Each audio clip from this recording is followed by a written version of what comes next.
یار رات کو نیند نہیں آ رہی کیوں؟ بس یار کاروبار کی ٹینشن بہت ہے. کبھی زندگی میں ایک رات میری اور آپ کی ایسی گزری کہ اس ٹینشن میں نیند نہ آئی ہو کہ قبر میں جاؤں گا تو قبر جنت کا باغ بنے گی یا دوزخ کا گھڑا بنے گی؟ کلمے والی موت ملے گی کہ نہیں؟ جنت میں جاؤں گا یا دوزخ میں جاؤں گا؟ میزان عمل پر جب اعمال تولے جائیں گے گناہ کا پلڑا بھاری ہوگا یا نیکیوں کا پلڑا بھاری ہوگا؟ یار آج جون جولائی کی گرمی ہیٹ سٹروک کی باتیں ہو رہی ہیں، 50 ڈگری میں حال برا ہو گیا. سورج 1 میل پر جب ہوگا اور لوگوں کی پیاس زبان سے باہر زبانیں آئیں گی، مجھے جام کوثر نہ ملا تو میرا کیا بنے گا؟ کبھی اس کی ٹینشن، اس کا وعدہ نہیں ہے. یہ اللہ سے دعا کرنی ہے، اس کے لیے کوشش کرنی ہے.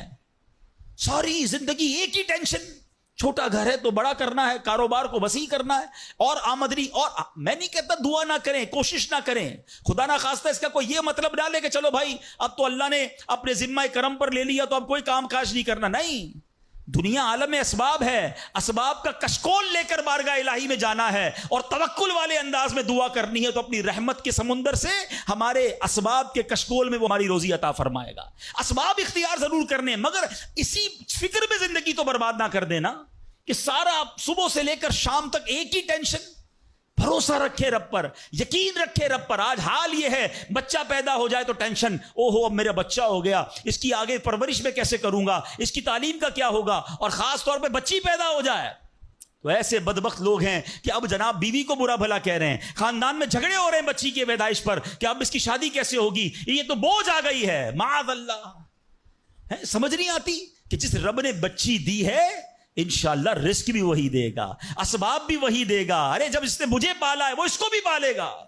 کیا خوبصورت بات علماء نے لکھی، جو رب ہاتھی کو من اور چونٹی کو کن دے سکتا ہے وہ مجھے بھی میرا رزق عطا فرمائے گا. آپ ذرا سوچے تو صحیح، کس کس کو رزق دیتا ہے.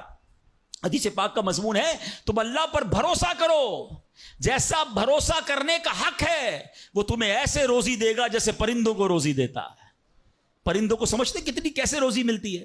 کبھی گھونسلے دیکھیں پرندوں کے؟ آپ کو پتا پرندے کتنے؟ ایک تحقیق کے مطابق اس دنیا میں جتنے انسان ہوتے ہیں نا، ملٹی پلائی بائی 10 جانور ہوتے ہیں. اگر 800 کروڑ انسان ہیں، 8 ارب کے قریب آبادی ہو گئی دنیا کی، 800 کروڑ 8 ارب، تو آپ سمجھو کہ 80 ارب جانور ہیں دنیا میں. اور کہا جاتا ہے ملٹی پلائی بائی 10 کریں اس کو تو اتنے پرندے ہوتے ہیں. یعنی اس کا مطلب 800 ارب کم و بیش پرندے ہیں دنیا میں. آپ نے پرندوں کے گھونسلے دیکھے کبھی؟ یہ جب گھر سے صبح اڑتے ہیں نا اپنے گھونسلے سے، سب کے پیٹ خالی ہوتے ہیں، گھونسلے میں کوئی کبڈ نہیں ہوتی ہے، کوئی شام کا دوسرے دن کا چارہ نہیں ہوتا ہے، بچے چھوٹے چھوٹے چھوڑ کر جاتے ہیں.